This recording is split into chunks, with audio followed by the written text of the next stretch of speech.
Guys, ito yung kambing. Nakatuli siya oh. Ito, nakahiga siya sa bathtub niya. Isa naman nasa pantry room niya. Kumakain siya ng niya, siguro na hapunan na niya kaya midnight snack. Ewan kung bakit nakatuli siya dito. Ito naman nakahiga siyang ganyan.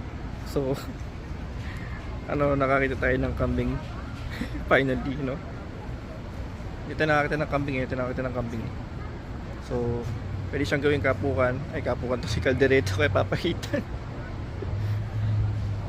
Ito, baboy yan. Oink oink yan eh. Hindi, joke lang. Ayun, meron pa dun oh. Check natin no? Ang mga tropa natin yan. Is it really? I'm not surprised that it is. It's so sporadic. Tropa peeps. Puta natin itong ito siya. Pero ang laki oh. Ang laki niya.